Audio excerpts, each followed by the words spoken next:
Assalamualaikum warahmatullahi wabarakatuh. Kami dari kelompok 7 akan membahas tentang jenis-jenis layanan bimbingan konseling. Sebelum membahas materi, kami akan memperkenalkan anggota kelompok kami terlebih dahulu.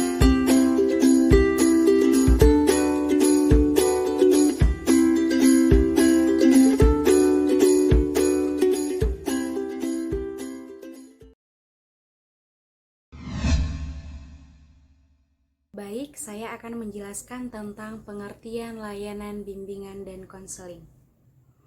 Bimbingan adalah bantuan yang diberikan oleh seseorang, baik itu perempuan maupun laki-laki yang memiliki kepribadian yang baik, berpendidikan memadai, kepada seseorang ataupun individu dari setiap umur untuk membantu mengembangkan aktivitas kehidupan sendiri, mengambil keputusan sendiri, dan memikul beban sendiri. Sedangkan konseling adalah hubungan timbal balik antara dua orang, yaitu konselor dan klien, untuk menangani masalah klien yang didukung dalam keahlian, dalam suasana yang laras dan integrasi, berdasarkan norma-norma ataupun kode etik yang berlaku guna untuk menemukan masalah klien. Suatu kegiatan bimbingan dan konseling dikatakan layanan apabila kegiatan tersebut dilakukan secara langsung dengan klien berkenaan dengan masalah-masalah yang dihadapi oleh klien tersebut. Saya akan menjelaskan jenis-jenis layanan bimbingan dan konseling. Berbagai jenis layanan perlu dilakukan sebagai wujud nyata penyelenggaraan pelayanan bimbingan dan konseling terhadap sasaran layanan dan bimbingan konseling, yaitu peserta didik.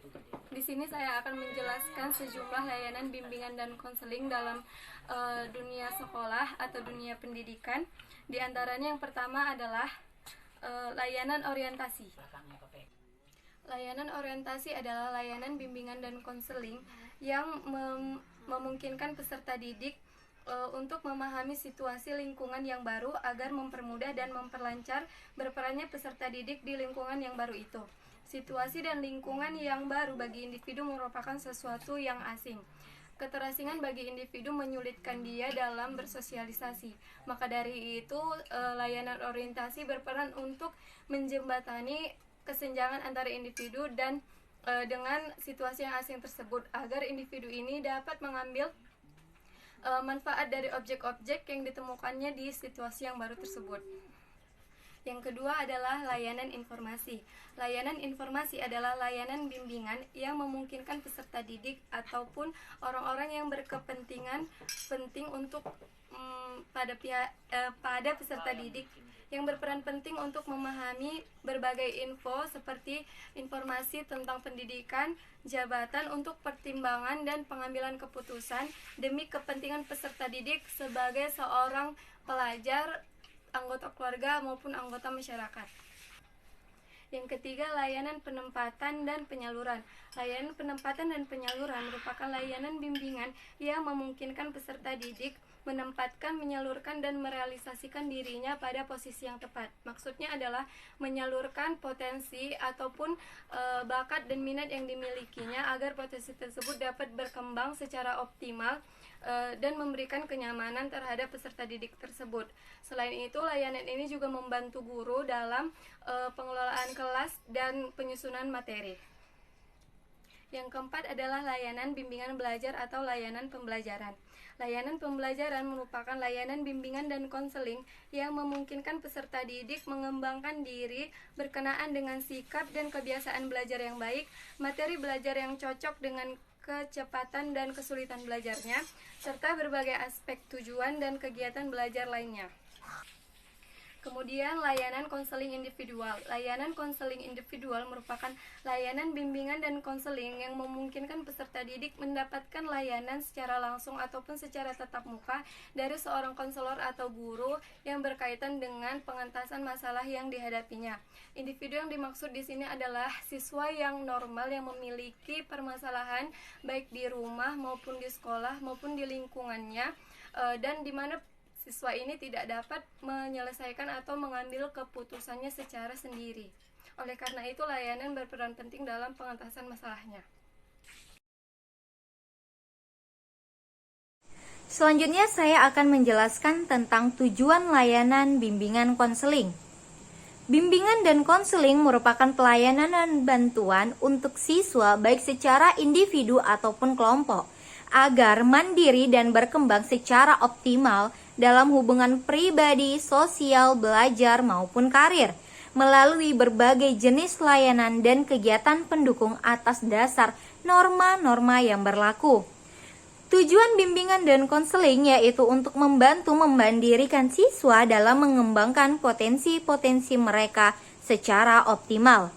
Bimbingan dan konseling berkenan dengan perilaku. Oleh sebab itu, tujuan umum dari bimbingan layanan dan konseling dalam rangka yang pertama, membantu mengembangkan kualitas kepribadian individu yang dibimbing dan dikonseling. Yang kedua, membantu mengembangkan kualitas kesehatan mental dari klien itu sendiri. Yang ketiga, membantu mengembangkan perilaku yang lebih efektif pada diri individu dan lingkungannya. Yang keempat, membantu klien dalam menanggulangi problema hidup dari kehidupannya secara mandiri. Adapun tujuan lainnya dari layanan bimbingan konseling adalah yang pertama, pengenalan terhadap diri sendiri dan penerimaan terhadap diri sendiri. Yang kedua, penyesuaian diri terhadap lingkungan, sekolah, rumah, maupun masyarakat. Yang ketiga, pengembangan potensi semaksimal mungkin. Yang keempat, pemecahan masalah dengan baik dan realistis. Layanan bimbingan konseling sendiri terbagi menjadi dua tujuan, yaitu yang pertama, tujuan secara umum.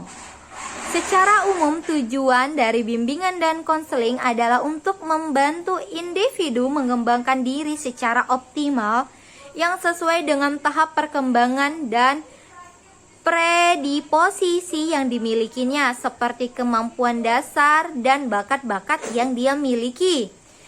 Berbagai latar belakang yang ada, seperti latar belakang keluarga, latar belakang pendidikan, latar belakang status sosial ekonomi, serta sesuai dengan tuntutan positif dari lingkungannya. Dalam kaitan ini, bimbingan dan konseling membantu individu untuk menjadi insan yang berguna dalam kehidupan yang memiliki berbagai wawasan, pandangan, interpretasi, pilihan, penyesuaian, dan keterampilan yang tepat berkenan dengan diri individu itu sendiri dan lingkungannya. Nah, yang kedua yaitu adalah tujuan khusus. Tujuan khusus bimbingan dan konseling bertujuan untuk membantu siswa agar dapat mencapai tugas-tugas perkembangannya yang meliputi dari berbagai aspek seperti aspek pribadi sosial yaitu afektif. Yang kedua, belajar yaitu akademik atau kognitif. Dan yang ketiga yaitu adalah karir yaitu psikomotorik. Saya akan menjelaskan kegiatan pendukung bimbingan konseling. Kegiatan pendukung bimbingan konseling ini adalah usaha untuk mengumpulkan data dan keterangan tentang diri peserta didik atau klien dan mengumpulkan keterangan tentang lingkungan, baik lingkungan sekolah, lingkungan rumah, maupun lingkungan di sekitarnya. Adapun macam-macam kegiatan pendukung bimbingan dan konseling ini adalah yang pertama, aplikasi instrumentasi, yaitu upaya pengungkapan melalui pengukuran dengan memakai alat ukur atau instrumentasi tertentu. Yang kedua ada himpunan data. Himpunan data ini adalah kegiatan untuk menghimpun seluruh data dan keterangan yang relevan dengan keperluan pengembangan peserta didik. Yang ketiga ada komprehensi kasus. Komprehensi kasus ini adalah kegiatan untuk membahas permasalahan peserta didik dalam suatu pertemuan yang dihadiri oleh pihak-pihak yang dapat memberikan keterangan, kemudahan, dan komitmen bagi tertuntaskannya masalah klien. Dalam kegiatan ini ada beberapa langkah-langkah yang akan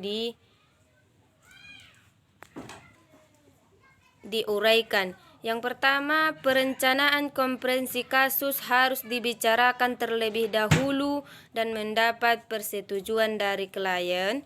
Yang kedua, pelaksanaan konselor harus mengarahkan pembicaraan sehingga seluruh peserta dapat mengemukakan data atau keterangan yang mereka ketahui. Yang ketiga, analisis dan evaluasi hasil yang diterapkan di komprehensi. Dan yang terakhir, tindak lanjut seluruh hasil pertemuan dicatat dan didokumentasikan secara rapi oleh konselor. Dan yang keempat, dari kegiatan yang mendukung layanan BK tersebut atau bimbingan konseling adalah kunjungan rumah. Kunjungan rumah merupakan kegiatan untuk memperoleh data, keterangan, dan kemudahan bagi tertuntaskannya permasalahan klien tersebut. Maka dalam kunjungan rumah ini dilakukan untuk membuat salah satu solusi dalam menuntaskan permasalahan peserta didik atau klien tersebut. Dan yang terakhir ada alih tangan. Kegiatan yang mendukung layanan BK ini yang terakhir yaitu alih tangan. Kasus alih tangan ini merupakan kegiatan untuk memperoleh penanganan yang lebih tepat dan tuntas atas permasalahan yang dialami klien, dengan memindahkan penanganan kasus ke pihak yang lebih kompeten, seperti kepada guru mata pelajaran atau konselor, dokter, serta ahli lainnya. Nah, diharapkan dari kegiatan yang mendukung ini, maka permasalahan yang dihadapi peserta didik atau klien dapat dituntaskan dengan baik. Cukup sekian pembahasan dari kami. Mohon maaf apabila terdapat kesalahan. Terima kasih. Wassalamualaikum warahmatullahi wabarakatuh.